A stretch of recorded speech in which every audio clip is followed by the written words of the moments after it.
Hey everyone, how to fix iPhone speaker too low sound or increase volume on iPhone. So first step, go to settings, go to accessibility, scroll down and you can see hearing device. Tap on hearing device and turn off hearing aid compatibility. Now the second method is go to sound and haptics, scroll down and as you can see headphone safety. Tap on headphone safety and turn off reduce loud audio.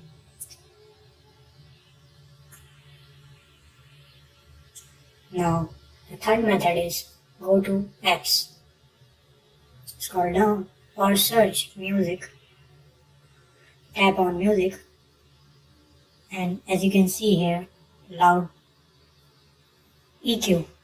You want to tap on loudness to increase your speaker sound.